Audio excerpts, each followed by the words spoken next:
Hey, yo, what's good, what's good, what's good? Welcome to Reflections of a DJ, the R.O.A.D podcast presented by DJ City and Beat Source.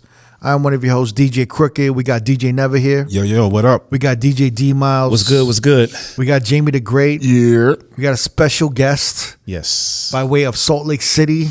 You know, I've spun with this dude for, I don't know, a few years now. Mm-hmm. Pre-pandemic. He was always dope. I'm glad he's in town. We got DJ BANGARANG. Yeah. Thank you so much. What's good, fam? Just chilling, bro. You come to Vegas often, huh? Yeah, I love it here. Yeah? Why you love it here? Bro, it's just that Vegas air, man. Yeah. Are you smoked out? You look smoked out. Nah, I'm good. I'm just really tired. You tired? Happy talking about Vegas. Yeah. I see somebody so happy about Vegas. What's up? You do too much, right? You do a lot of shit. Yeah, my hands are in a lot of things for Whoa, sure. pause. No pause. No pause. No pause. What are you doing right now? Like right now? Yeah. So my main job is I'm a talent buyer, junior talent buyer for Live Night Events. Yeah. Recently, Sky was acquired by Live Night Events. All right, so Sky a nightclub in Salt Lake City. Correct. It's one of the, what, is it the biggest, one of the biggest Yeah, like venues? it's the biggest like nightclub in the city. How many people is it? Like 1,500? 850. 815. They'll get about. But we push it though. Yeah. I'd say like 1,200. Allegedly. 1,200. And then recently, you guys have been doing like big acts. Yes. Like you had, I just spun there like a few weeks ago, and it was Rich the Kid. Yeah. And then you had like Neo last weekend. I was there that weekend. Yeah, 2 weeks ago. Yeah. So you were doing that. So you're doing the bookings for that venue at Sky, right? So are you handling these live act bookings or no? Yes. Oh shit. Yeah. So you're having to deal with artists. So so how it works is our Wednesday and Thursdays we have an outside promoter come in and they book all of like the big EDM acts that y'all will see on Wednesdays and Thursdays. Yeah. Like we've had like the longest running Thursday in Salt Lake called Therapy Thursdays. And it works because we like Salt Lake is really an interesting place in the sense of we are a middle ground between like a lot of different cities. Like a lot of artists stop through Salt Lake, whether it be on layovers or just going places in general. Yeah. So it allows us to get a lot of dope acts for not dope acts price. Makes sense? Like Yeah, because routing. you're like a layover. Little pocket change. Right? Yeah, so you're it's like a little stop before they hit what, the West Coast, so pretty much, or the East Coast, like before you head to Denver, before you head to Seattle, before you head to Vegas, before you head to LA, Chicago, everything. Yeah. Chicago, like literally, we're low key kind of like a hub for the West Coast. So you're like an added tour stop. Yeah, essentially. Interesting. Yeah. So like, wait, so you've always, like, I know you Yeah. know, we would spin together at Sky, For sure. and it's a big room. Yeah. It used to be predominantly like EDM. Yeah. It would be like 50% EDM, 30% hip hop, 20% maybe other things. Yeah. Yeah. Right? Yeah. Little trap, little, Yeah. And then, but you weren't handling anything behind the scenes. You were just like kind of talent. Yeah. Yeah, right? Yeah. And Yeah. all of a sudden you got put into, and the thing is, the reason why I bring this up, because like maybe last year we had a conversation and you were asking me questions about this new position that you're in currently and now. For sure. About booking. You were like, yo, hey, do you remember this? Yes, actually I do. And we were like kind of both fucked up. It's like the end of the night. And he's asking me like all these like, intricate questions. operational, like logistic questions. I'm like, Is this in the little back room, the little Sky? Well, VIP room. This guy has like a green room. A VIP Green lounge, room. yeah. Yeah, a green room. No, we were just out in the open talking okay. about it. But I mean, you seem like you're in a better place in your position now. Like you know what the fuck you're doing. The confidence is there now. Yeah, that's actually true because like how it even happened, it was the person who was in my position beforehand. Yeah.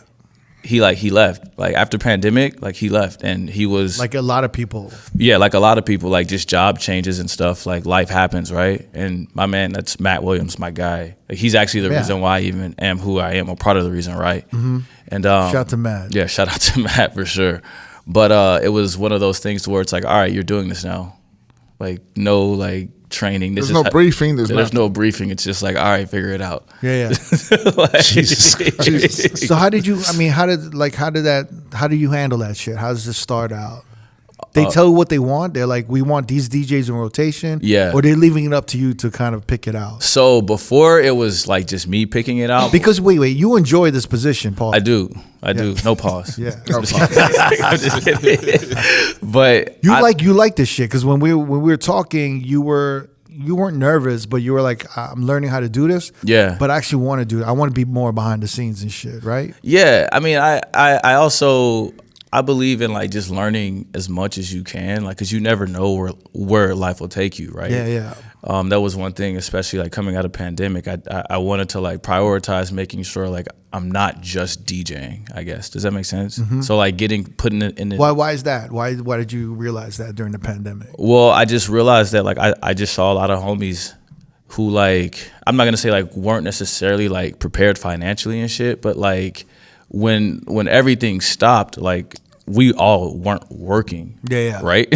Like we all just weren't working. And I felt like I never wanted to like experience that feeling again. Like I don't want to put all my eggs in like just the DJ basket. Right. But in the event, like, you know, things go where I want them to go, like I know a lot of different things. So like that's not like a negotiating thing for me, but it's like I know how to like handle myself, or like know how to have these conversations with people.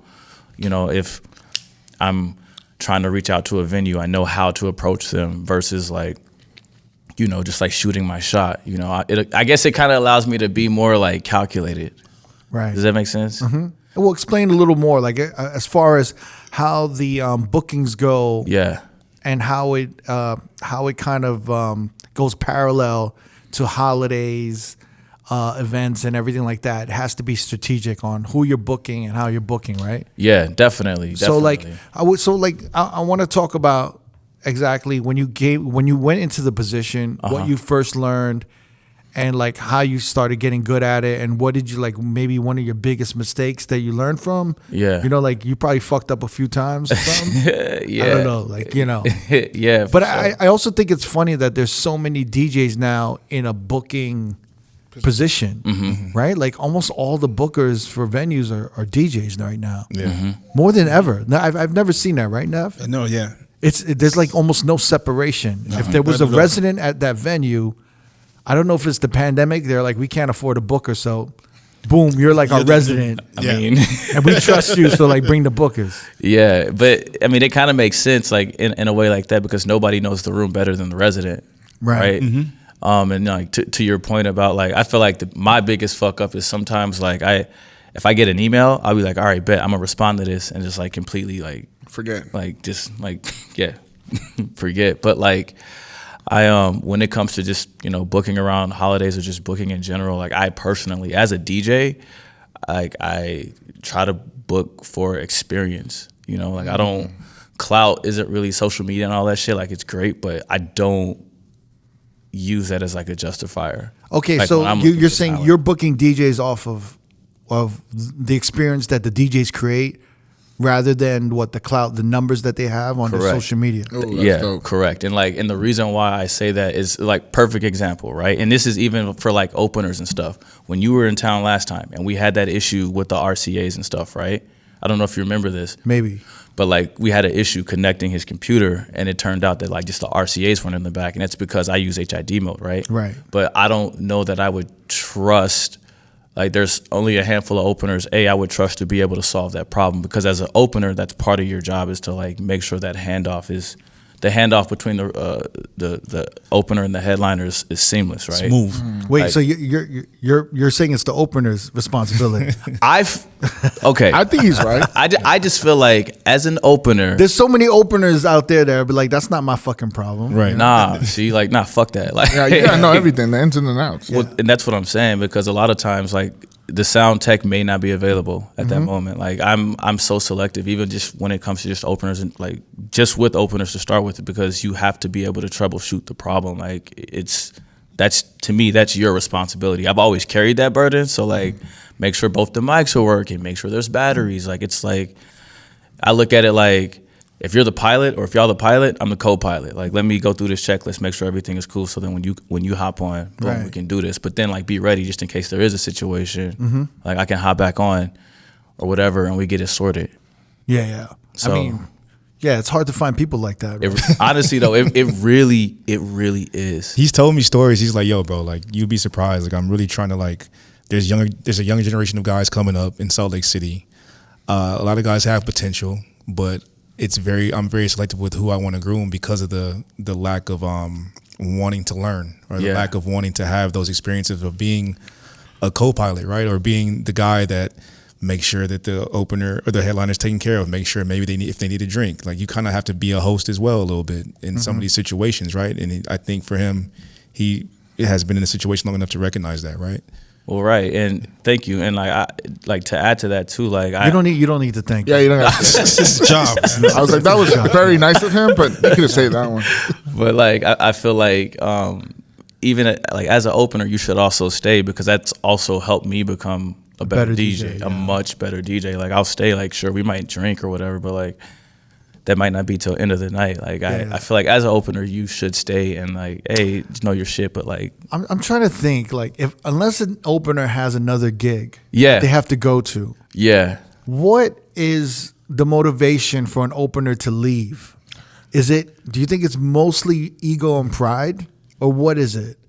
What do you think makes? Oh, what's a valid excuse? You know what I'm saying? Yeah. I had an opener leave me one time because his dog was in the vet, and I was like, fair enough. I mean, yeah, Yeah. all of that shit makes sense. Yeah. But for a DJ, an opener, to like, let's say they got nothing going on.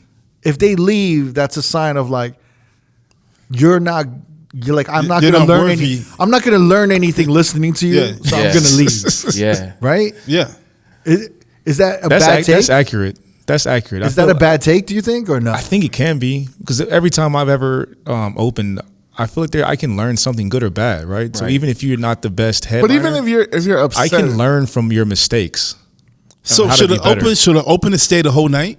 I think After so. Yeah. I think so.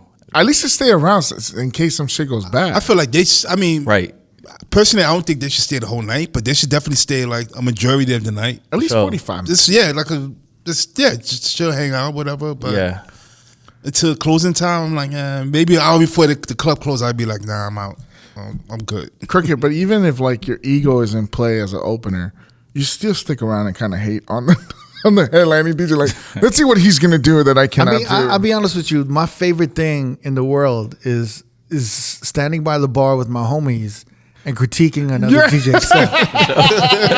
Like, I live for that. Those you are the know? moments you live for. Yeah, if I'm there and we're by the bar, the best thing is if we're all the way in the back. Yeah. right. Yeah. We're all the way in the back. It's like a Couple bunch drinks. of DJs, and we just hearing certain things like, "Oh, that was good. That was good."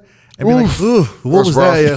But, you know. And then you start like forecasting like little things like, "Oh, he's gonna go in a bad door. He need to get out of this." Why he way." do that? Why he playing that? Cool, he I did. wouldn't play that. Like, I No, don't my rap all the. favorite one's like, why do you play it this long? Like, who plays it this long? Yeah, Damn, we I don't like know if I would have hit a rock it's- side. You I let don't know. that third verse go? What the fuck? It's very Really? Second verse? Or like if you play a big record early, they like, damn, he burned, he blowing his load right Yeah. now. I Like don't right know. now. Let's see what happens. This motherfucker gonna be. He gonna be tapped out by 1:30. Like, I don't know.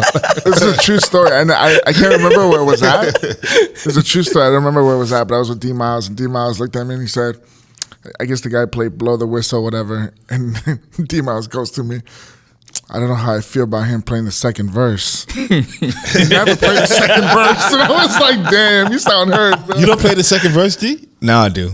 I think I learned something as a I might have hater. just been hating. I know I feel that way about the third verse. Are you hitting the third verse? I feel like you hit the third verse at anything nowadays. It's a sign of like you searching. Absolutely, yeah. That's You know the when one, motherfuckers bro. like a scrolling? Like you're scrolling. You're You looking for that searching? next song. Oh, you went to the bathroom and you didn't get back in time to cut that. Nah, it's not the bathroom. That could be a good one, but you also think like, what's going on? What's wrong with him right now? Like something's going on up there. And you start looking at the booth like, something's Something going happened. on. Something happened. And if you're not looking at the booth, you walk around. And then you see like a white manager yelling or something. You're like, okay, something's going on. That's actually funny. You know, that's horrible though, right? It's the fun. Now you know when there's like a Yeah. group of DJs there to listen to you, they're talking finding shit. anything they can. They're talking big That could shit. be nerve wracking though, especially if they're in the booth with you.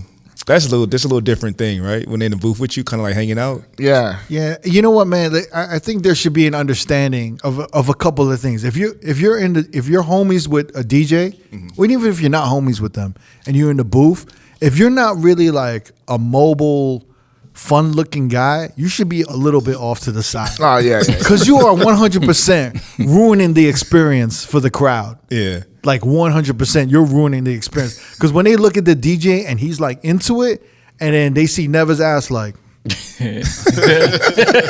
fucks up the experience. Yeah. Because he either look like police or he look like somebody. Yeah, stupid. You know what I'm saying? No, you're right. You got to go off to the side a little bit. Yeah, and let him have his shine. Yeah, I remember like Tiesto. I think Tiesto had a rule like no one's behind him unless you're a girl, like a pretty girl or whatever. You're raving. Then you can be behind him. But like no phones and like no like that's the one thing I think at the time it was like when everyone was like texting in the club. So all these people were behind him texting, and he's like, "Don't do that shit," because it like 100% ruins the experience. Yeah. When you have like a big room, everyone's wilding out, and you see like, I don't know, Jamie fucking texting and D like texting, it just ruins the shit. It's like, oh, I thought this was dope, but these guys aren't, you know, They're not into it. They're not into it. They look bored. You drop a big Do you record. question yourself? Damn, am I bad? Did I fuck up? I'm doing something wrong. Yeah, I'm gonna start telling DJs if everyone's wilding, I'm looking at them, I'm like, yo, go away. Yeah. No, dude, I had that one time. I was doing the after party for Silk Sonic, and I dropped a Silk Sonic record, and it went crazy. And then fucking, I looked back, and I won't say his name, but one of the homies was in town. He was just standing back there with it. I was like, yo, look. And I looked back, and he's on his phone. I was like, Kind of like stoked. yeah, bro, come on. Like, at least look happy and shit. Nah, man, I hate that shit. I hate the motherfuckers that look like you're doing horrible, and then they text you the next day like, yo, that was maybe the best that I ever heard. But then Like, there's they no give me- reaction. Energy They didn't look give me like it. something. Right. Little energy. Give me a shot or something. Give me like a slap on the ass. You know what I'm saying? Good job, baby. Good A little, job. like, you know what I'm saying? Give me one Oh, of these yeah. motherfuckers. Like, yo, If you get slapped in the ass mid-set, you might go even harder on the That's set. what I'm You might saying, get like- oh, I'm doing good. that's why, like, if I'm going to check you and you killing it, like, I'm gonna fucking slap you on the ass. I'm gonna big you up, or I'm gonna tell you before I leave. I'm like, yo, you killed it. You did a Yeah. dope job. Because like these motherfuckers, like, I feel like if you're not contributing to the energy, then like you're kind of taking away from it. You're trying to sabotage it a little bit. Yeah. And if you're gonna do that, then you can stand by the bar. Yeah. Like if I'm a hate, I'm gonna do it at the bar. Do it from One a drink distance. ticket. Yeah, I'm gonna do it at the bar. That's funny though. Yeah. That's funny. So like when you're doing the bookings and all of this stuff, and you're dealing with the openers, aren't DJs the worst people to deal with? Bro, listen. Are you bro. seeing? Do you have self hate because you're like finally you're like, was I I fucking doing? hate DJs. Yo. Nah, so luckily for me, I kind of got like a taste of this in like a different way. I do radio, and before I was full-time radio. Before I was doing this talent by myself, Right. I was full-time radio, assistant program director over at 92.5 The Beat now. Used to be U92 KUU, but like I had experiences with rappers, and rappers hitting me up about, yo, let me play my record, da da da da. How do I get on the radio, XYZ? So I feel like the experience is kind of like the same when it comes to like DJs and like getting booked, in the sense of like, yo, how do I get in, da da da da. So DJs are Tell me, like they just kind of hit you out of nowhere. all the time. Yeah. And I get it, but like Is that bad? I'm about to say. I mean, like it's not bad. It's not bad. It's about timing though. yeah. Well, and it's my thing is, it's like, all right, you've never been to my room before, or if you've Right. never been to this room before, But you want to get booked. but you want to get That's booked. different, yeah. But like, and I get it, like everybody's in like a different financial like situation, but like as a DJ who also books DJs, like I don't want to get it, because this has happened to me before. Like I've booked DJs in other rooms. Like I booked a DJ in Idaho one time, and like I got a call from like the owner at like 1:30, and it's like, yo, what the fuck? like a bad call. So like I don't want that call. What do you mean they were complaining Yeah, like so and so did this, so and so did that. in like, Idaho? In Idaho. So It happened to me they weren't a twice good up fit there. for the room. pretty Yeah. much. What kind of crowd is in Idaho? I'm curious. I don't know. What's don't know if I've ever that? been What's that there. crowd like, D? Oh, D, that was you? Oh no, that was D. Oh no, it wasn't D. I've heard about D-Miles doing this shit, bro. Don't worry. Nah, man. No, I was actually pleasantly surprised out there. Yeah. It's a huge college town. So you have Right. University of Idaho, Boise State. Yeah, Boise State's downtown Boise. Yeah, it was nice, man. Idaho's known for potatoes. Yeah. Yes. Yeah. What else are they known for? I mean, it's a huge rodeo town. Rodeo. So what were you playing? I mean, it was a bunch Is of it college mixed? kids, man. Very mixed. I was actually surprised at how many Latinos were there. Yeah, we're picking up potatoes. I over was there. shocked. I was expecting it to be very. Don't say that. It's true though. We're picking up the. I mean, it's a big farming. Yeah, it's a lot of farming yeah. going on a out lot there. of agriculture. I for have sure. a few family. I was expecting it to be Wait, there's predominantly. You got a lot of Mexican family in Idaho? Yeah, I have some family in Idaho. That's some, He sounded like he lying though, right? No, I'm dead ass. That's why I said they're picking the potatoes over there. They got berries, potatoes, everything. Yeah. Yeah, no, I was expecting it to be like kind of like clear cut, maybe a little more white, but it was very diverse. A lot of that's a huge university, Boise State. So you have a lot of athletes coming from different states there too. A lot of California presence in Boise State. So what was the main genre of music you were playing? It was very diverse. Like I played everything from EDM to hip hop to Latin music, a little bit of reggae, a little bit of trap. It was very diverse. Damn. Like played a lot of stuff off the Beyonce album, a lot of like women empowerment shit. It was cool. It was the first time. It was one of my first and only time there, so it was a dope experience. But to see them respond was really dope because I had no expectations. But he even told me, he was like, bro, it's a very fun spot to go DJ, and he was right, man. And their downtown's popping. Like there's multiple spots. Like it's cool out there. Interesting. Yeah. I've never been to Idaho. Even. How's the food there? I had a food truck after. It was pretty good. I ain't gonna front. Yeah? I went to this Mexican food. I had like a shrimp and steak burrito. It was Damn. Yeah, like, no Damn, one- that sounds good. Yeah, but no one talks about Idaho, right? Listen, listen. I just know about it because I actually had homies that went to Boise State that Really? played football and basketball. So I knew about it based off their experience, and they would be Is like, that like "Oh, a bro." party school? Yes. They were And a they were huge- killing it in yeah. the mid 2000s. Yeah, late 2000s. big time sports school, Really? party school. Yeah, You never hear about Idaho. Like nothing ever happens Just potatoes. bad or anything. Potatoes, potato chips. Yeah. I feel like towns like I don't even know. Like, are we getting potatoes from Idaho? Probably. Yeah. But you know what? I feel like towns like that when it's nothing to do but go to school. Those are the towns that kind of go off, right? Like Yeah, because they appreciate everything. Yeah. There's nothing to do out there but drink. Fuck. All right. So you got a call at 1:30. Yeah. All right. If like from an owner, and he was just like, "Yo, like, what is this guy doing? So do you defend the DJ or you don't? Do I what? Like, do you defend the DJ? No, I get both sides. So I'll like. So now you got to play detective. Yeah. literally, and it's the worst. And it's the worst when it's your boys. It's the worst. Like when it's What's usually the problem? They drank too much. yes. Darren, It's you gotta always the chill. problem. It's always the problem, and I get it, but like one guy in particular, like he got Say his really name. drunk. What's his T-Bob. name? We'll bleep it. it. D-Mine. Nah, it's okay. I know it. I know. I Do I know who it is? know who it Nah, is. nah. I don't know. Nah, y'all don't know. Y'all don't know. Is don't he in know. his room? Y'all don't know. Nah, he actually killed it. He crushed it. They called me and he was like, "Yo," They called you. I was like, "Yo, let's bring this man back." Oh, okay. Nice. But yeah, man. All right. So then you get so you got to play detective. Yeah. What do you ask for? Like, let me see what you played. Yeah, well, actually, yes. I'm like, so, hey, what did you play? But like, I kind of start off like real, like I don't know that they don't know that I just got a call from the owners. It's like, yo, how was the night? Oh, that's crazy. You know what I'm saying? Like, All right. Your boy's gonna hear this and be like, "Fuck." I mean, that's cool. Like, So then, how's the night? And then if they say something, then you know. yeah, then I know what's up. But if they're Okay. like, oh, it was great, and I'm like, are you sure? Like, that's And not do what I you heard. tell them or you don't tell them? No, I tell them. I tell them like, yo, I heard different. You have to be honest with people. Yeah, yeah. You have to be honest with people, especially like if they're your friends, like, and like you get a complaint. I'm gonna do that because I would want that same thing, like for me. Like, Yeah. Like if you put me in a position and then like you hear something like unfavorable, I would hope that like you would get a call saying like, yo, like this, like I heard this, like what happened? Like, are you good? Like, you know, because how else are you supposed to grow? You know? So in your opinion, what is like? How many strikes does a DJ get to never get booked again?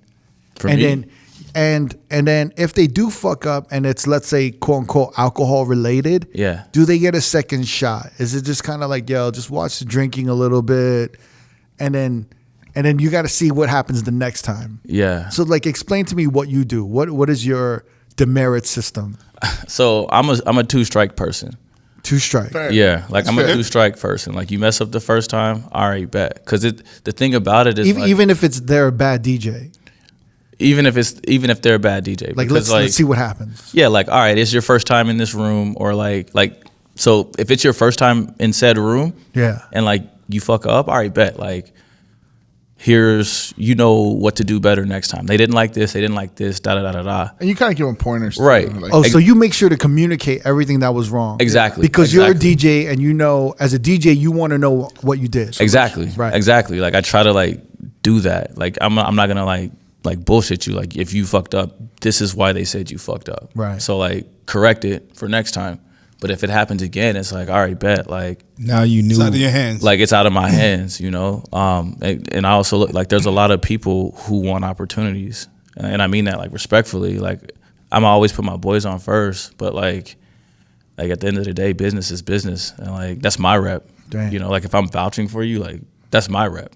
Like So are you still cool with some of the DJs that you stopped booking? Let's say Yeah. they fucked up. They Yeah. cool. Yeah. Or did someone of them like, yo, fuck you? Like, I'm not getting booked? No. no, like I more or less get that vibe from DJs. I haven't booked. Right. Like there were guys who would hit me up every single day. Yo, how are you? Da da da da. How do I get in the room? Da da. This is when I first took over, hey fam, how you been? bro. Literally. It's And like, then- wait, did you post like an announcement I'm about on to say that. Instagram? Nah, Nah, they the find word out. just got around. no, word just got around. Word just got around. I don't like shit like that. I don't talk about. I want to Like, introduce to myself, to my fans. Allow me to reintroduce myself.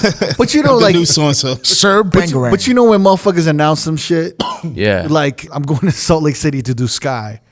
You know what I'm saying? I announced the shit. Yeah, I'm making my debut I'm making my debut. in Salt Lake City. He might get a bunch of texts or emails just off of my Right. sure. off of my shit and be like, oh, you're booking like new motherfuckers now and all this shit. What's good, fam? Yeah. Or like, yo, how about me coming back? Do you see a pattern of that? Oh yeah, definitely. Like every time like there's like DJs come through, I definitely get emails or DMs and like and I Immediately after, like they post a recap of the IG Yeah. stories or anything. like DMs, emails, like all that shit, and I read them, you know.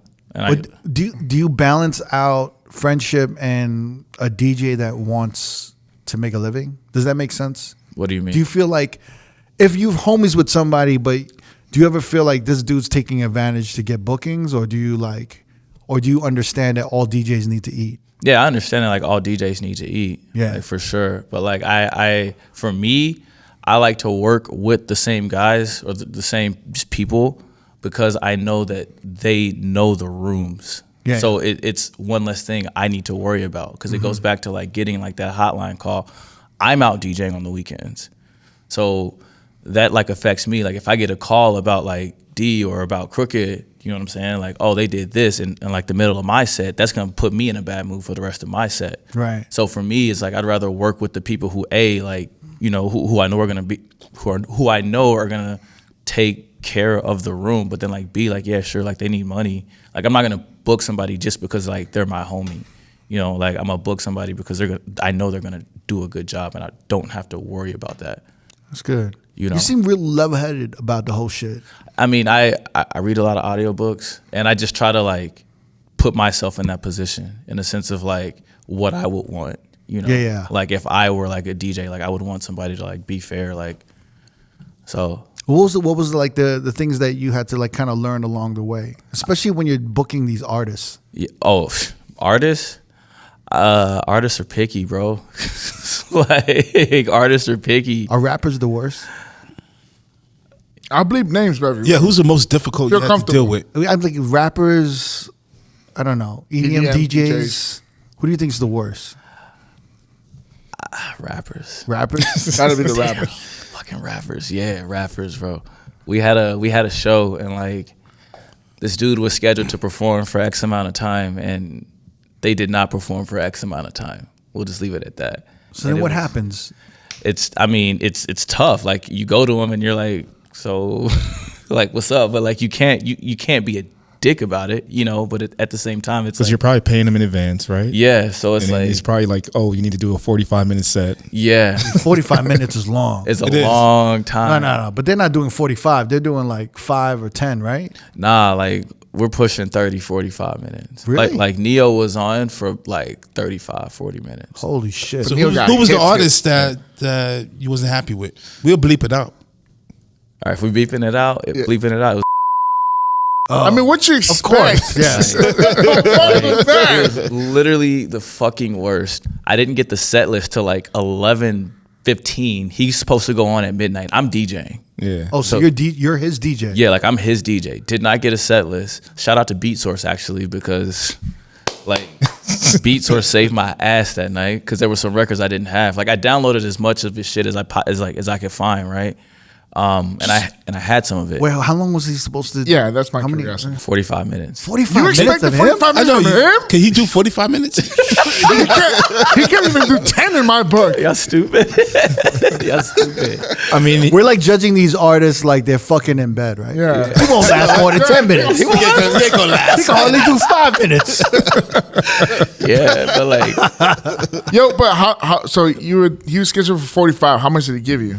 like 25, bro. Nah. But I mean, even just like being on stage, you don't even have to perform. Just be like where you're supposed to be on stage for like, give us that. You know, like I don't. He barely gave you half. Yeah, barely gave us half, bro. And like he goes to his table and just like party, didn't even like host or anything from the mic. Like man's just supposed to be doing this, did not do it. So like I'm DJing and then like his TM or whatever is like texting me song requests. At one point they were like, "Yo, can you play some R. Kelly?"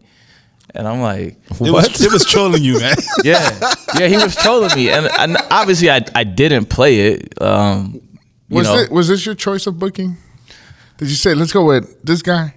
We had somebody else confirmed on that date, and then they ended up having to move.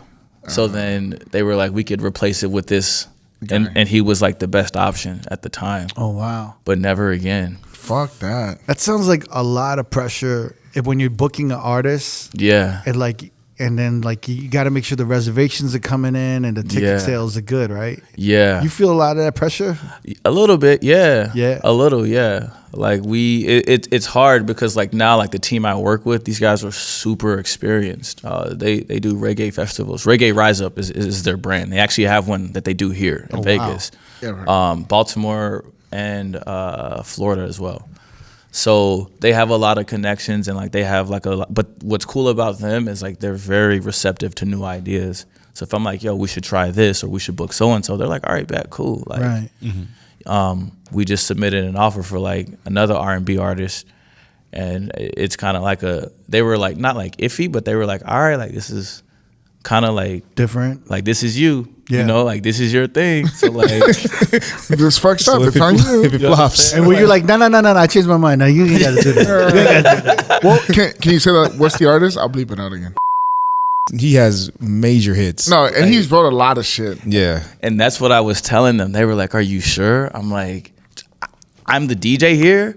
I play his records, and people are still singing them Yeah. word for word. Like For sure. he's worth what he's asking. Yeah. So He's got his catalog's crazy. it's thick, bro. Bananas. Yeah, thick. He could With do two it. C's. Everything sounds sexual when we talk No, about right? it. He could do an hour and a half. His catalog is thick. His catalog is long. He has hits. It's crazy The because crazy one was like, you can give me 45 minutes of all hits. yeah, the last time I spun, Rich the Kid was there, and I was like, I don't know, like, can Rich the Kid do this amount of time? And yo, he did like a really great job. He did. I was like, yo, he had a lot of hits. Yeah. Yeah. And he did really good. Yeah. But even I questioned that booking. I was like, oh, like I didn't know if he could hold that shit down, but he had it. So when you were booking these artists, you were making sure to look through their catalog and everything. Yeah, I do that because I have to have like that type of like before, because I work under like two other guys, right? So like they approve everything. So I go to them and I'm like, this is the streams. Like they like here's like Oh wow, you need to do a whole presentation. Yeah, I was gonna I say, do. yeah. Like I do. Like I just try to be thorough because we're spending a lot of money on these people. Like I'll do everything from like TikTok streams or like are you So on what are TikTok? you're looking Like, at? You're looking at streams. You're looking at what, followers? Yeah, I'm looking at streams. I'm looking at followers, but more than followers, I'm looking at if any of my friends follow them. Ooh. You know, 'cause Why was that? Regional. Well, because if my friends follow them, then that means like if a good amount of my friends follow them, then to me that's like, all right, bet like this person is still relevant. Does that make sense? Yeah, Like, yeah. That's smart. I would never think of that. Yeah, and like I definitely check out TikTok. Like I don't use it as like a defining thing, but it's like also a lot of the youth is on TikTok right now. Like regardless of what we want to say. So what do you like, check on TikTok? Just are you active? Are you like, you know what I'm saying? Like what's happening with your TikTok? Are you actively using TikTok, I guess? Like are people interacting with you? So it comes to these bigger so all of artists. these judgments, or well, all of these criterias that you put on the artist, you don't necessarily put it on the DJs that you book because it's a different. To you, it's a different thing. To me, yeah, it is. Because like these artists are like established, like they have hits and stuff. And like for me, and the only reason like for me I don't put it on DJs because I'm a DJ myself and I feel like I'm a dope DJ and I feel like I can hold down like rooms, right? Right. Like I feel like I can hold down big rooms and stuff, but I feel like I don't get like that same shine because I'm in like a Salt Lake City. Or I don't get like that same look as some other DJs because of like where I'm located and stuff. So like that's why I may not put that same pressure on DJs because I know what it's like to like be a DJ who kind of gets, I shouldn't say looked over, but like be a DJ in like a B market that Salt Lake is, you know, like it's not like really seen as like a nightlife market, I feel like. It's interesting because it's like, you know, when I talk to agents, bookers, and like managers and stuff like that, they always, you know, keep telling me and DJs like, you got to get your numbers up. Right. You got to get this up. And I'm like, yo, you don't get it. Like, this isn't the point of what we do. Right. Do you know what I'm saying? So, like, if you're going to a DJ to be a marketing tool or promoting tool, you're kind of going the wrong direction. Correct. Right? Correct. What a Correct. DJ should be your safety net to keep the room and the energy intact no matter what. Correct. Your promotions should be with an artist, a host, or just really good promoters who know a lot It of should good be their people. job Right. to bring Right. the crowd to the venue. I don't, Exactly. but I don't know. I don't understand certain venues that are like, you know, their main thing is numbers. Like, oh, this DJ has this numbers and this and that and this and that. But it's like, so you'd rather have a bunch of DJs in your venue that you're not sure about their ability, but their numbers match the Right. numbers. So it's like And 9 times out of 10, those numbers don't translate to to the club. experience. It Well, doesn't. Yeah, he just right. mentioned the experience, which is Yeah. interesting, right? Yeah. I mean, social media just isn't reality. Yeah. Like that's Pretty much. you know, like social media is not reality. There are people who do crazy dope transitions and juggles on TikTok and Instagram and they get all these likes and follows. But in my head, just because you do all that, it doesn't translate to a nightclub setting. Like more often than not, to me, like it doesn't. Like Yeah. It just doesn't. Like In your experience, the percentages you're saying are higher that a DJ who's capable aren't going to necessarily have the numbers, but they're going to be able to hold down the room. yes, that's how I feel. That's how I feel. Like I feel like that, you know, like there are even like some DJs who like because I come to Vegas often, like because it's Spirit Airlines $20 flight, like it's nothing from Salt Lake, Damn, you flying Spirit? bro. Step up to Southwest. Nah, fuck. Get some rewards. No, I mean I usually fly Delta, but like when I'm coming out on like just trips to just like relax for like a day or two, Yeah. like at $20, it's like come on, It's really Can't beat that. $20 on Yeah. it's Spirit? really $20. You must not have no baggage with you. Nah, it's just my backpack. So, packing it back. That's how they get you with the bags. Yeah, $60 for a Is that carry. how they Yeah. got you, Neva? With That's how the they bags? got. Oh yeah, that's how they. You get came over there with your roller bag? Yeah, Like 65. that's gonna be for that roller bag, $100 sir. right there. Yeah, What? for real. But come to Vegas and like I'll watch some of these like DJs like who are like supposed to be dope and good, and it's like You want to be wowed. You know what I'm saying? Because the hype is there. yeah, And you're like, oh, this dude's doing this venue and this venue and this Yeah. venue. And then you go see them and you're like, man, that was pretty. mediocre. It's Yeah. pretty mid. Man, Well, you want to hear some shit you haven't heard before. well, Right. Yeah, you know what it is? It's wanna- not even mid. It's just predictable. Yes. Yeah, And it's like, yo, like I know so many other DJs that will Right. do what he did or she did for like a fraction of their cost. correct. And their name or their name on a flyer won't even translate to that the big. ticket sales. And that's what it comes down to. And they don't have the numbers like that. Yeah. the Right. DJ has Because they might Right. have like 50,000 or 150,000 on Instagram, but that doesn't translate to actual ticket sales sometimes. It doesn't. And then you're paying like this inflated cost for them, and then they come to the room, and it's not even what you They want. put no or thought expect. into their set. Right, right, and that's. You're getting deep now. Like you're, they put no thought into their set. But it's true though. Like it's true though. Like it's true. And I just like damn. Like it's dope. Like you in this room, but I just kind of expected more. Like you just kind of expect more because you know what. Like as a talent buyer, like I know what these people are making. So it's like damn. Like hey. it's funny because it's like, you know, we were at Beyond the Music, and I've been to like a few other, like I've had conversations with other people, and you're like the only one that thinks this way that I've talked to in a while. You're the only one of the only bookers I've talked to that think this way. I think it's interesting because everyone else is looking at numbers. Yeah. And they're very, like, even in Beyond the Music, they're like, get your numbers up, get this up, like get your do this, do that. get your integrations up. But then Yeah. it's just kind of like, I remember, like, I don't know. I think the mentality of when a good DJ is good, Yeah. I think they're just I think there is a little bit of a cocky ego-ness where they're just kind of like, I know I'm good, so I don't need to do all this shit on social media. Correct. Like, the people who know I'm good. Correct. And they book me regardless. Right, because they see the value. Yeah. So, like, all y'all doing all this extra shit, it like, y'all could do that. Yeah. But in the end, 5 to 10 years from now, I'm still going to get booked Right. Yeah. Right. because I'm dope. Right. So you didn't book anybody for the Twitch streams? No. No. Why you say it like that, though? No, because that was a big fight, remember? That was a big fight that Yeah, but the Twitch DJs are going to come and take all our jobs because... I mean, nah. Like, once again, like it's social media versus like reality. Like I feel like there's lanes for everybody to exist, right? Like Twitch to me is more like, all right. I feel like Twitch DJs may go toward the radio route or like the online podcasting route because it's more of that platform than an actual like, I have to read this room. I have to keep this energy up. Okay, this table's coming out with a bottle. I got to shout this person out on top of figuring out what song I'm about to play next. Right. On top of, oh, shoot, this girl isn't dancing or, you know, somebody, whatever. Like, there's so many other variables that go into, like, DJing a night. I feel like that like, people just, like, I feel like the DJ industry sometimes, like, we all like just tend to like snap, like or not snap, but like jump to like conclusions instantly, or just like jump to things. So it's like, oh shit, these guys are gonna come in and like do all this shit, and like, yeah, sure. In some situations that may be true, but ultimately, like, it really takes a true professional to read and keep a room.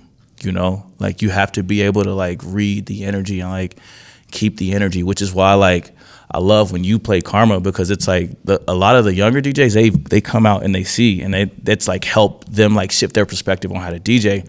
Or the Rich the Kid night, I had a few younger DJs out that night as well. Yeah.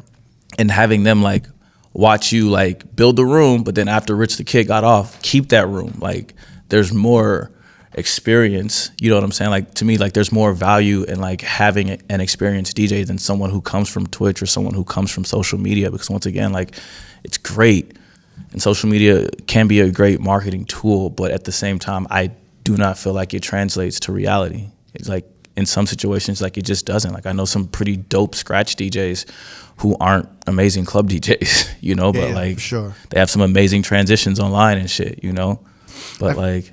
Yeah, I think the way you're looking at things, do you think that's a more sustainable, like, I don't know, formula for a nightclub? I do. You know, so when you come to Vegas and you see the opposite formula, Yeah. how do you feel about it?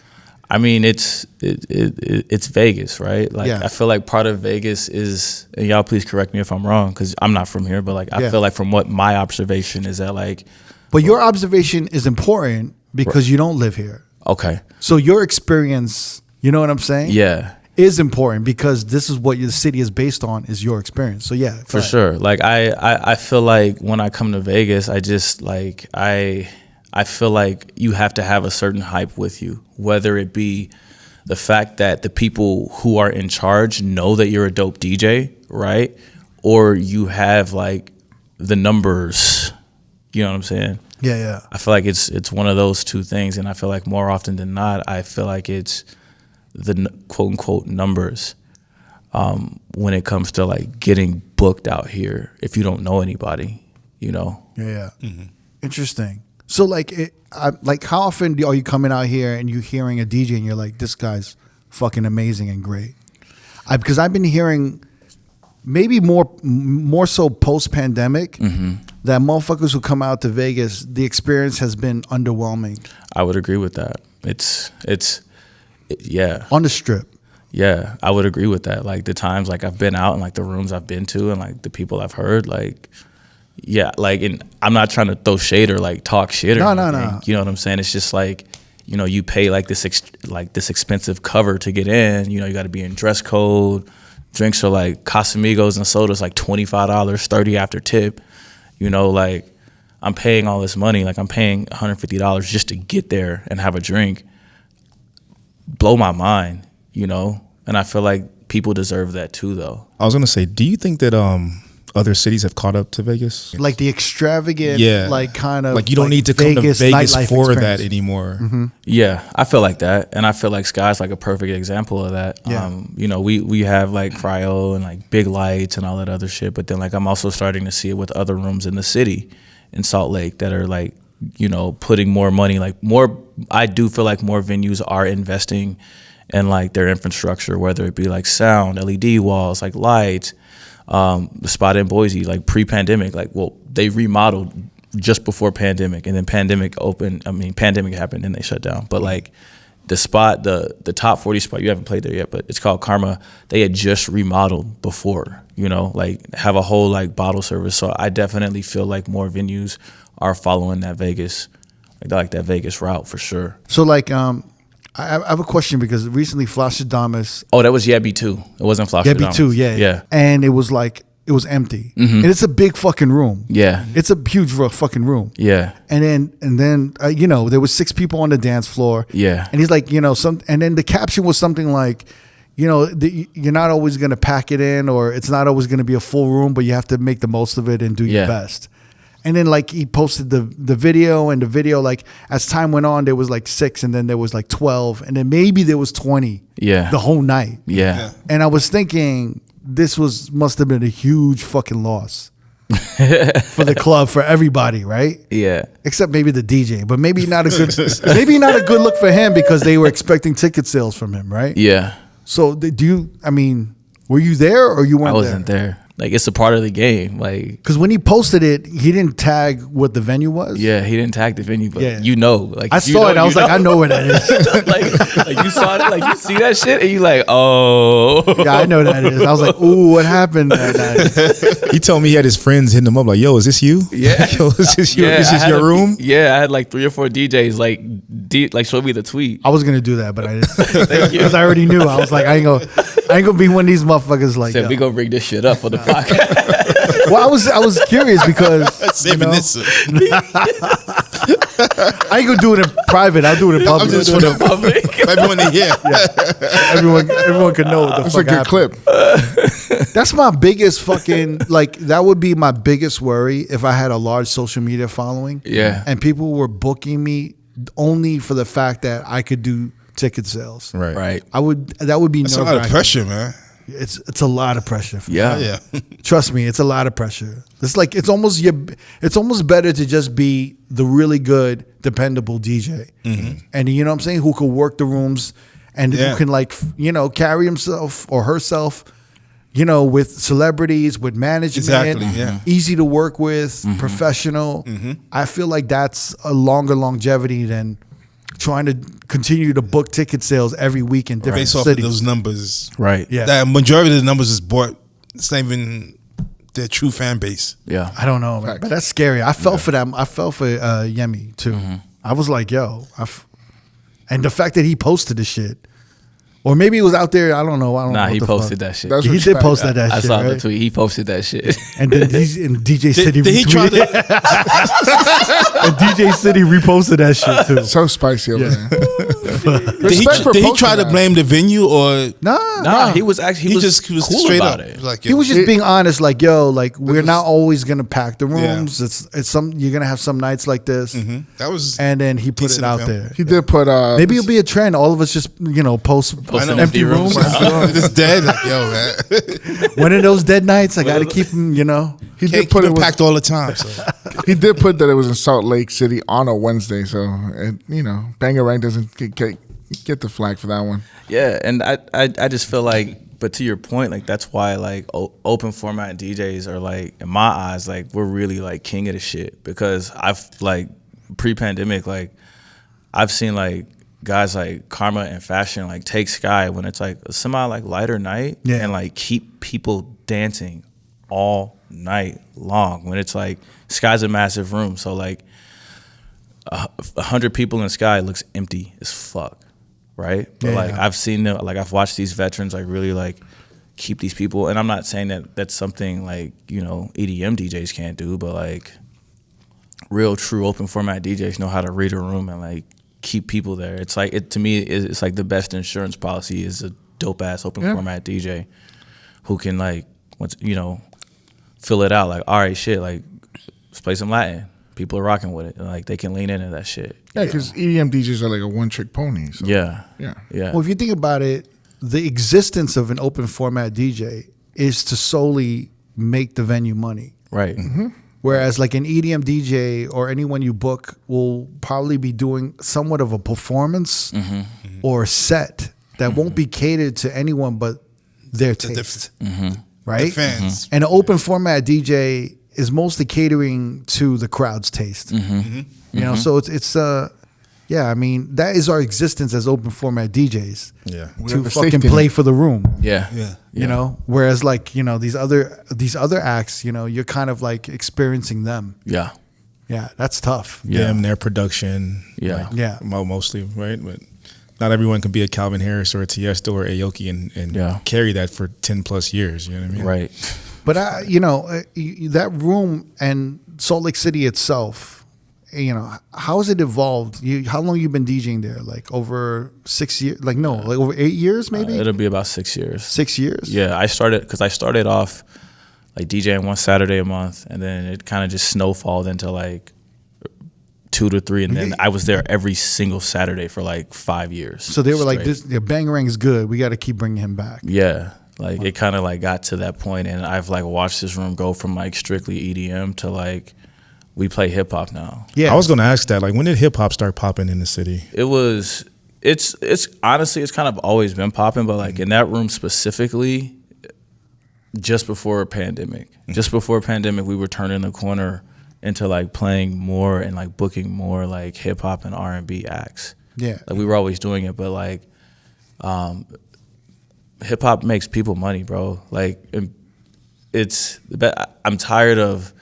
It's annoying because people generalize hip hop, and not just in Salt Lake City, just hip hop in general. I feel like people just generalize hip hop as like this genre that's like causes trouble and like all this other shit. But it's like, that's not true. That's with every genre. You know what I'm saying? Like you have EDM kids doing drugs like at these raves and shit, right? But like hip hop has been popping in Salt Lake for a while. Yeah. And but more recently at Sky, like we're like, nah, like we're gonna bring hip hop. Was there like an act where they like tested it out and like, oh, this does work, let's keep doing it? Yeah, I think it might have been Nelly, maybe, back in like 2016 or 2017. Or was it T-Pain? I think it was T-Pain the first time because we had him twice. Wow. But like, yeah, like it sold out. You know, hip hop is the culture. Everything comes from hip hop. You know, like I feel like, especially like hip hop in the 2000s was probably like the biggest genre of like melting pot. Well, you know what I mean? Like, yes, and it's so crazy because I feel like as our parents, they grew up in a more like segregated time, meaning like if you like not everybody went to school with people of different race. Like I feel like in like the 1990s and like 80s and shit, right? But like as time grew on, I mean like Salt Lake? Well, no, so I grew up in Missouri. Missouri. Yeah, so like I feel like in like and y'all please correct me, but like I feel like as time has gotten on, we've kind of become more integrated as a people, meaning there's more people of different walks of life, even like in our schools or in like our grocery stores, right? And I feel like those things translate. So like you have all these people, like especially in the 2000s when like we had this big technology boom and music boom, right? Like I remember being in St. Louis and like some of my best friends, we've been homies for over 20 years, white dudes like blasting Young Jeezy. You know what I'm saying? You can't ban the Snowman mixtape like with these, you know what I'm saying? Like with these people who quote unquote may not like hip hop music. So like I feel like over time, like hip hop is just like this big undeniable force. And well, definitely. I'm about to say in New York we never had that problem. Yeah, I mean New York is like fucking so integrated. Yeah, it's just like generations and generations of just different cultures. Exactly. Yeah. And, like if anything, like everyone stopped through New York that was immigrating to America, right? For sure, yeah. So like every race is over there. So of course we don't understand his Exactly, yeah. point of view. Yeah. Like probably what he's experiencing is what New York experienced in like the 1930s or 40s. Yeah. 40s or 50s. Well, for real. But for real, and it's like I have these conversations. White and black people listen to Chubby Checker. I mean, but it's crazy. Fats Dominoes. Like, it's crazy. Let's go to the Cotton Club. But no, I just feel like, and even I do radio, like I was assistant program director, and like I had to step down because it's the ratings for how, like the rating systems that they use to decide what music is being played is like all off, in my opinion. Like they use demographics. So like Like how so? So Salt Lake is 85% white people, right? Like it is what it is. So because demographically, like Salt Lake is like this many white people, there's certain music that like won't get played in a market. So let's say you go to like a Mississippi where the demographic is like 80 to 95% black, right? There's music that's being played in those markets that people think won't work in Salt Lake because of the demographics. Like it's backwards, but it's like it's not even true because it's like there's just as many like black people who like Latin music as there as many white people who like the amount of Bad Bunny requests I get not from Latinas. It's crazy. Afrobeat requests, like I feel like people are just up on their music now, and I feel like for open format venues like Sky, it's like cool because it allows us to like do these things. It's crazy. Radio's still looking at shit by race. Yes. To this day. Wow. Yes. And it's a complete misrepresentation, right? Yes, like it's a complete misrepresentation. It's like almost the radio's way of admitting that 85% of these white people have no interest in listening to hip hop music. Correct. They're not taking into consideration that they probably grew up on it. Correct, which is like the melting pot thing, like we were going back to, like in 2000, like in the 2000s when hip hop was really exploding, like when we had like that massive like growth. I feel like that is when like a lot of people our age, you know what I'm saying, or my age, I'm 31, like we were all listening to the same shit. So like it. So you're saying you left radio because of your frustration? So I'm still there. Like I mix for them, but like I stepped down because like here I am. I'm this DJ. Like I'm the youngest person in the room. I'm traveling, you know what I'm saying, to these different cities to play this music. Like I'm not wrong, you know. Like they weren't listening to you. They weren't listening to me, and it's like I'm not gonna like be somewhere where I'm not valued, you know. Like for example, Pepa's one of the biggest songs ever, never played it. In Salt Lake Radio. Yeah, never Really? played it. Like the Latin stations played it, but like on our station, like where we can like do that, never played it. That's so odd. Any of like the Bad Bunny shit, never played it, bro. Really? Yeah, never played it. And like this is all Are you working at Urban Station? rhythmic. I can see Wait, that. what does though. rhythmic mean? So rhythmic means like hip hop top 40, where urban is just more hip hop. So on our station, you'll hear like It's like urban pop. Does that make sense? Yeah. like the popular hip hop, like the popular like mainstream hip hop. You'll hear, but like, you know, we were like one of the last people to jump on the FNF record, or we were one of the last people to jump on like the last record, the Burna Boy record. These are all big records, right? Yeah, right. Like that are going off in the club, and that's That's so you're playing FNF, but you're not playing Peppers? It's interesting. Huh? Right. But that's what I'm saying, because it's like these people are like, well, there's no like market history, but I'm like, bro, like I am your market history. Like I am like your market research. Like, But that's interesting that you would step down. well, because of it. yeah. Like I'm not gonna like we only have X amount of energy, right? So like I'm not gonna put energy into something where like I'm not valued. So if you want me to like make mixes and like do things for you, like yeah, like let's do it. Send me the playlist and I'll handle my business. But like I'm not gonna insert my opinion into a situation where it's not gonna be valued.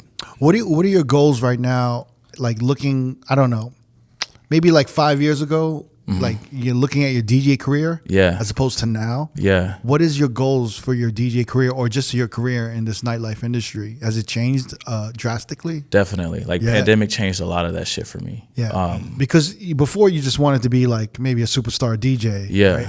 Yeah, When for I sure. wanna play Everybody Vegas did. Room, right? Yeah. But now, like, what? Now, what is it? Like, don't get me wrong, like I still want to play those rooms and stuff, right? But it's also like I'm producing music and stuff. Like that's all I did during pandemic. Like I'm learning to produce music. Shout out to Shake, Chris, the dopest producers ever, by the way. If you don't have Shake's remixes, like you're fucking up. But like, Straight from San Diego. Yeah, Shake from San Diego. Shouts to but Shake. your remixes are, they're getting around too. People are fucking man. with them. Yeah, thank you. I've like slowly kind of like wanted to step into that realm. Like I'd like to produce music and like travel the world doing that, but we also got to be realistic too. That's why I'm like happy I'm in this position to be doing talent buying, because it's like, all right, bet, cool. Like if shit starts to fade out this way, I can plant and run this way. So like I'm coming and I'm actually getting to like that crossroads where it's like, all right, like we got to pick something and like run. So like right now, yeah, I'm still like absolutely like chasing like the DJ production thing, but I'm more like into the production side of it just because like booking has kind of like taught me that like, all right, bet, like you have the opportunity to like learn things. And I mean, like ideally I'd like to run a venue. Like, Really? yeah, like if I had the opportunity to run a venue, I would. Like that would be like a nice goal too. When you're working more behind the scenes Mm-hmm. in nightlife or in anything, does it make you step away from wanting to be in the front, A little in the bit. spotlight? A little bit. Because there's a part of me that like you need to be kind of ignorant or naive, Yeah. to still want to be a superstar DJ. Do you understand what I mean? Like, No, But yeah. as you start working behind the scenes more, you're kind of like, I don't want to be this person, or I don't want to be that guy or that. Right. Like I don't want to be that anymore. Right. Because it started happening to me when I started meeting like the bigger DJs. Yeah. And I'm not saying a lot of these guys are assholes. Yeah. But there's like a level of disconnect, and like I don't like they're so self-absorbed, For sure. which they should be, right? Yeah. But it's just like I don't want to be that person. Yeah. So like like I can't imagine not being in the spotlight and not caring about everything about like my name on a like I would never complain about how big my name is on a flyer. Right. Right? Or Right. like my name compared to D's name on the flyer, like my name Right. has to be bigger. Like all these things, right? Yeah, Like yeah. imagine like you're doing Coachella and you're an artist and you're like, how they the big It's names smaller. and The big headliner is the top. Yeah. Yeah. Underneath is like the like the names as like the more less famous or influential you are, the more ancient and the smaller the size name, texture like, you are. yeah. Where's the magnifying Yeah, glass, yeah. bro? like, I'm right there. Y'all see me? But as an artist, you got to be like looking through that and being like, what? He's bigger than me. She's bigger than me. Yeah. Yeah. She got bigger, whatever. She got a bigger name than me. Her font size is 12. Mine is 8. That's crazy. Like Yeah. But like, are you starting to see that a little more? Definitely. And I can't tell because it's funny that you bring this up because like I was talking to one of my homies about it and it's like I can't tell if it's like depression, but it's like, or if I just like, I'm not gonna say I don't care that much anymore, but I'm just kind of like, well, like I'm in this position, I'm seeing what's happening and how these people are doing it. Like, and because DJing is so mainstream and accessible now, the value isn't there anymore. I feel like compared to what it might have been like 10 years ago, like I love DJ technology and everything, but like I also feel like in some ways it's harmed the industry. And I mean this respectfully because it's so easy to start now and it's so easy to like beat match a song or whatever now that like, because it doesn't take long to like actually practice, I feel like a lot of people just don't care about that anymore. Does that make sense? Like, Yeah. like I feel like in the past, Serato, like I never played on like vinyl, right? Like I've played on vinyl, but like I never had to carry records. Like I started DJing with Scratch Live. So, but even then, like it was expensive. It was more expensive then, I feel like, than it is now to get started. I mean, And because of that, what is the starter kit now? I can buy a controller for $200. $200 and like a laptop. Laptop. So you're probably like $700 in. And a laptop. Yeah. And then however you get your music. Or or I could just have USBs, right? Yeah. True. Or, yeah, or But you could just have not on USBs. that. Not on the. And download music, or how does that work? Yeah, or I could rip songs from YouTube. Yeah. Yeah. Like Right? it's let's try to figure out the brokest way possible. At the core, you probably would still want a laptop. All right, but let's look at the brokest way possible to start to DJ right now. So talking about a $199 mixer, $199. $200. $199 controller. Yeah, that's controller. controller. That's $200 in. Right. Right. Let's say I have an at-home computer. Yeah. I Just buy download. USB sticks and I start ripping songs from YouTube. Right. It's time consuming, Right. but I'm getting all the free music that. Or you go just get a beat source and then you Right. have unlimited music at that point. But don't Or you need a you laptop? could join a record club just for a month and just Yeah. download as much music as possible. point, yeah. And, Right. and then cancel. That's $30 to $50. Yeah. Right. Right. Yeah. So yeah, I mean, you could honestly start DJing with USB sticks and a controller you can. There's with no, $200, $300. there's Yeah, no you controller could. with a USB sticks that's gonna work. Correct? Oh, there isn't, huh? No. Well, I mean, they there's don't have a The screen. expensive ones. Yeah, the They have expensive record box. ones. Yeah, they have record box. So the cheaper ones, you have to have A computer, yeah. Oh, so Yeah. you have to have a computer. So like- you're talking about like on top of that. So what about $700-800? Yeah. Or for like what, a PC? Or Yeah. just a used computer? Use Mac. Just use Mac, $600. Use So let's Mac. call it 800. Use Mac. You get for like 400. Yeah, depending on what 400. you get. Yeah. But Interesting. I just feel like because it's so accessible that like just the value, like not a lot of people just care about it like that. And because people don't care about it like that, people will go in for like a gig that's normally like, let's say it's $1,500, right?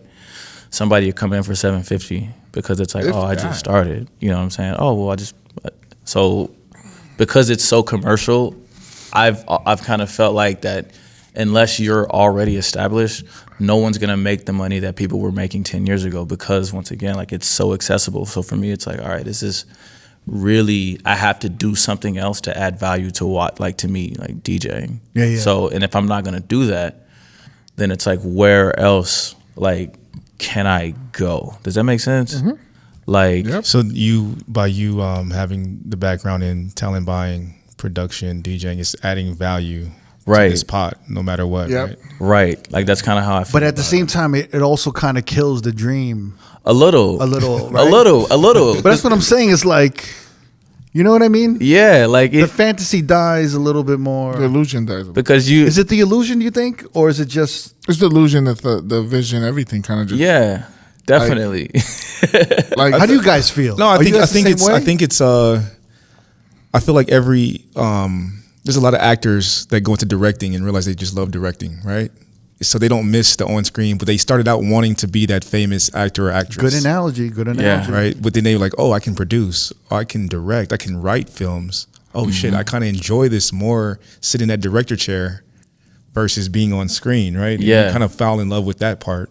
Yeah. So maybe that's kind of what it is too for DJing, right? Like you like being in the studio. Yeah. You like producing. Yeah. These different things. You like talent buying. Yeah. All elements of the same culture. Yeah. You're just finding other elements that you love, right? Yeah, that's the best way to put it. Like, I don't ever want to stop DJing per se, but like I'm also like trying to be as realistic about this as I can given my situation. Like I don't live in Vegas, I don't live in San Diego, like I don't live in like a big nightlife market.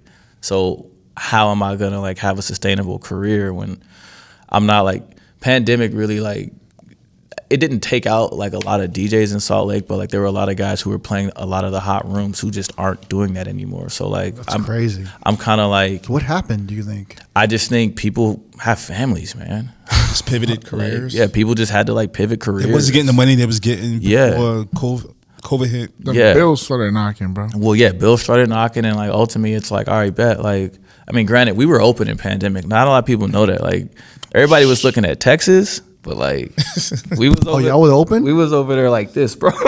For real? For real. Like, we probably shut down for like 2 weeks? 2 months, maybe. Was COVID bad in Utah? 2-3 months, huh? Was COVID bad? It wasn't that bad in Utah, though, right? I mean, it's a red state, so it was bad, but What do you mean it wasn't that bad? in motherfuckers Salt Lake? wasn't. I mean, it certain was- cities it was worse It than was other colder up cities. there. That's why. It was bad. Like it was bad, but it's a red state, so motherfuckers were like, What is a like red we're state? good. And like one club owner actually sued the health department for shutting them down.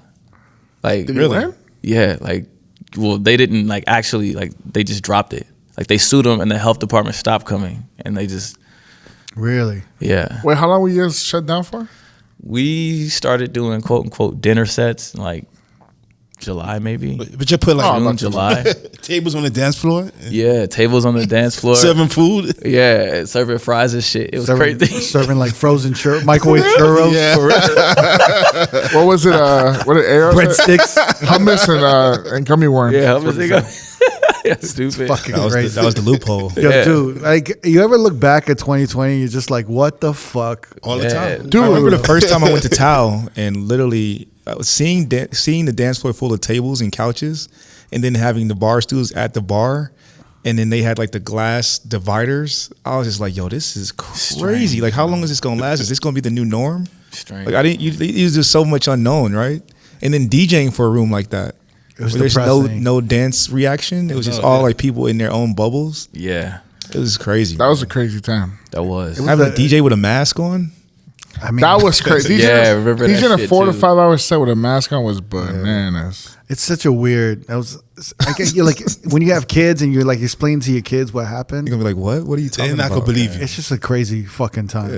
But the thing was, it wasn't even like just your city. It was like the whole, The whole world. world. Yeah. Yeah. Yeah, I don't think that's ever happened in history. yeah, Where like the whole world was affected at one time. Yeah. It's fucking nuts. I want to talk about Salt Lake. yeah. So like, we kind of briefly spoke about, the music being, 85% white, like them being more receptive to hip hop recently. It kind of almost reminds me of Scottsdale, because Scottsdale was kind of anti hip hop until like maybe like 4 or 5 years ago. And it just started popping off crazy. Where you could like start playing more hood shit in Scottsdale than you can maybe in Vegas. Yeah. In certain rooms. Yeah. But being there and living there, for how long have you been now? 11 years. 11 years. Yeah, 12 of January. How has it changed for you? There's a lot more culture. A Really? lot more culture. Yes, like a lot. Just like Utah in general, like there's a lot more people who look like me. It's like for starters. Because like you say, like when, like we don't look, like a lot of people don't look at Salt Lake as Yeah. like a city of nightlife. Yeah. You know. But we definitely are. Like, You're growing to that point. yeah. That's interesting. Yeah. Like it's very. Because the only thing we knew about it, right? Park City had Sundance. And at the time, even when I was in New York to when I moved to Vegas, the gig, one of the dopest gigs you could get is number one, like New Year's Eve in Miami, which I never got. And then was like Sundance in Park City. Yeah. That was like the gig to get. But like Salt Lake City never really had that much of a nightlife. It was like maybe scattered. Yeah. There were maybe some open venues or lounges and certain. Yeah. But when did it start changing? Whew. I feel like for me, things started changing probably around 2013 or so, 2013, 2014. Like there were a few spots that were open. Like there really only were like a few, like 2 or 3 spots. It was Elevate and the spot called Inferno. Those were like the 2 like hip hop spots. And then as more people started to move to Utah, like just more culture came with it, more money came with it. Sky was built. You started seeing that shit happen there. And then like just all these other venues just popped up. And Salt Lake is one of the youngest cities in like the US. I think second or third behind Boise. Why do you think it's become more diverse? Like what's attracting the diversity? Do you know? Jobs. I mean, and just like the economy, like even like when the rest of the nation is like is down bad, like everybody else dips like this, we kind of like we barely dip, because Salt Lake is also, just from an economic standpoint, everybody is so like support local there when it comes to anything, right? So like people go to McDonald's, but like people will go to like their local burger spot or something like that. Anytime like you've come, like we don't go to like chains, It's like Salt Lake has been very good at. So they were good at recycling their money. Yeah, so like the money really stays in Salt Lake City. Also, is there like a tech company boom happening Oh over my there? goodness. So like what happened was it was really cheap to buy property. And because we're so close to California, like we experienced the California boom that everybody else is having. So people were able to work remotely, but like live in Salt Lake City. So a house in California that cost you $1 million at the time might have cost you $300,000 in Salt Lake City. So from an economic standpoint, people were just moving to there. And then we have like a lot of athletes. We have the Utah Jazz. We have the University of Utah football team. We have BYU. These are all like nationally recognized brands. We have Weber State. Damian Lillard went there. A lot of people don't know that. Yeah, I remember him from Weber State. But like Kyle Kuzma played at the University of Utah. Yeah. You know, there's a lot of eyes on Utah, and just even from like a logistical standpoint, like traveling wise, like we're a Delta hub. We got a lot of Frontier flights. We get a lot of Southwest flights. We got Spirit Airlines now. Like it's easy to travel and commute from Salt Lake. Like you can really be anywhere outside of like, you know, going further than Missouri in like 2 hours or less. Damn, you really selling this Salt Lake City. I'm just saying. I was like, damn, I gotta go. I'm just I want to saying. move to Salt Lake. Yo, son, I was looking at flights. I was like, oh shit, what's $30 on Spirit? I forget. Does Utah have state tax? Yes. Yeah, they do. Yeah. It's probably not crazy, right? Like nothing compared to Cali. Yeah, I think it's like 7%. Yeah. Maybe. Cali's like what, 13? Yeah. Yeah, it's stupid. But Damn. it's also, but like, you know, to the point, like also with this culture change, like just comes like regular change in general. Like the LDS church runs everything out there. Like they're kind of like, I ain't gonna touch on it. They might shoot me. So I'm just kidding. But like they have a lot of influence on things, and like it's hard to get alcohol. Like it's hard to get a liquor license. Like you can't just like pay like $1,000 and all right, here's your liquor license and renew it. It's like there's only a certain amount of liquor license per amount of people. So like same thing with liquor stores. Like we have maybe like 4 or 5 liquor stores, like, and they're all ran by the state. So as a venue, you have to get your liquor from the liquor store. You cannot have it like, so like let's say if Wait. So the nightclub venues are buying their liquor from The state. a liquor store. yeah, but that's state ran. They can't just like buy it. The state runs the liquor store. Yes. So you can't just go through a Yes. distributor. That's gangster Yes. shit. Yes. Holy shit. Yeah, so that's like why like Salt Lake just as a nightlife city is behind, because a lot of like our liquor laws kind of like prevent it. Like some venues in Utah, you cannot have bottle service. Wait, in Utah, right? You can have like people can pour their own bottles. No. though, right? No, they can't. No, got the it's in limiters the on cages. Yeah, and it has a limiter. So like, Wait, still? yes, and every shot this is is at measured. Sky? This is at Sky. This is any like club in the city that does bottle service. Every shot is measured, like with the clicker, and same thing like with your drinks. Like you're getting an ounce. Wait. So I get a table at Sky. Yes. I buy a bottle. Yes. The bottle comes to the table In a cage. in a cage. Yeah, so like the cage is already there, right? So then you do the bottle celebrations, woo, come out, whatever, Yeah. da da da. There's like the spout on it, right? But Yeah, the yeah. spout is a clicker. So it holds it upside down, measures an ounce, bam. And you can't do double shots either. So it's one shot and it's exactly an ounce. So I can't reach in the cage and get the No, bottle. it's locked. So only the server can pour drinks. Only the server can pour drinks. And that's kind of like, you know, like So how does that work with the servers? They got to There's a They have gotta- to be there. He or she has to be there. Can't go nowhere. Yeah, she can't so go she has to nowhere. stay at the table almost. So like her Be nearby. exactly. So like whatever her 2 tables, like that's what the runners are for too. So like if you know so and so server's not there, she can be like the runner can be like, all right, let me go grab your servers while she's working, like pouring shots at another table. Shit. And that's like kind of like what's held us back in a way, because there's a lot of money. Like people, if you let people access to their own bottle, they're just gonna they're gonna drink them shits. And it's gonna be like another one. Like we can't sell as much alcohol as we really want Right. to. It's extremely limited. Yeah, because it's like it's limited. So Even not to cut you off, when I was DJing, the waitress came and I was like, "Hey, can I just get 2 drinks just to have them so I don't have to bother you while you're working?" She's like, "I can't. I can only bring you one at a time. yeah. Like I can't even just bring you just 2 drinks to have in the DJ booth." Yeah, and the Yeah. DABC, like they're on it. Yeah, like they're not See, playing. the weird thing is like when I was DJing there, I get a bottle right. and I'm just pouring my own shit. But that's because I guess I'm a performer and Yeah, like you're a performer, and like it's and like, I'm in the green room. Yeah. But that's why you guys have a green room, right? yeah, because you're in the green room. Okay. You're almost blowing up the spot. Like, because you're in the green room. That's crazy. I So- didn't notice that. Yeah, bro. Yeah. So Wow. people like, and yeah, like they're on that shit. Like they like. And there's no inkling of change coming for that at all. You don't think? I think more people have to come and like speak up.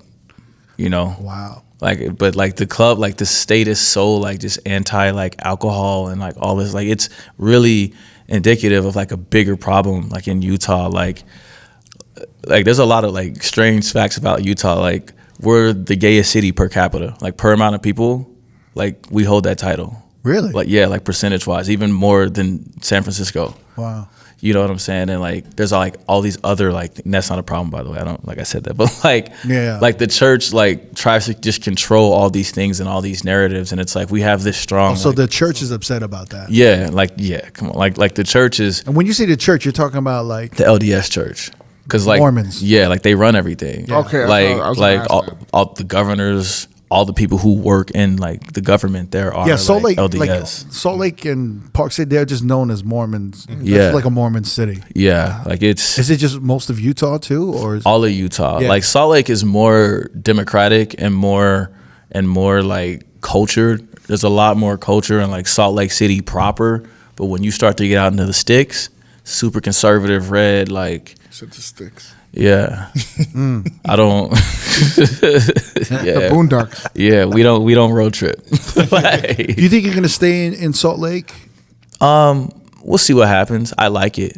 I like it there a lot. Like it's, but once again, like it's a good hub to like fly out of. Like it's super cheap, easy to get anywhere. Yeah.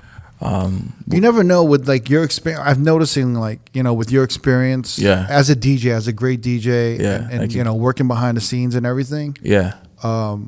you never know what could happen in a couple of years. You might need to get hired at Vegas or do whatever. Right. So you just never know, or Miami, or Right. it can change. And like, But that, like you said, it's a great resume to have, right.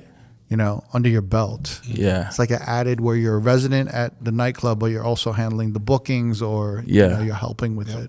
That's Yeah. interesting. Thank you. Yeah, like if the right offer came, Yeah. I'd be out in a heartbeat. Like, It's funny though. Like when I was talking to you, I don't know if it was last year or earlier this year when you were like just getting into the position. I was like, I think it's interesting that more DJs are taking over and handling the bookings, and you seem to be one of the obviously when anyone gets into a position of power, some are going to abuse it and some aren't. But I do give you props that you seem to be like really doing like everything the right way. Thank you. And trying to be fair about everything. Thank you. In all your dealings and not leveraging anything at all. thank you. Yeah. Which is rare. Yeah. Because a lot of people, they'll try to they'll try to leverage the situation to benefit themselves. Definitely. Did you ever think of that, to just be careful about how you move, or no? Definitely. It was definitely something that I've And is it because maybe you experienced something like that before? yeah, like I've experienced it, and I feel like I try to be like an authentic person, right? Right. Like when we have a conversation, like I like to deal with people who I can like talk with and like actually have a conversation. Like me and D, like I was like, yo, come up, like let's go to basketball games this year. Like people I can actually build a relationship with. I feel like when you get into a situation where you're being transactional with these opportunities, right? Yeah. It like kind of creates like a negative, like I'm only talking to you because of what you have to offer.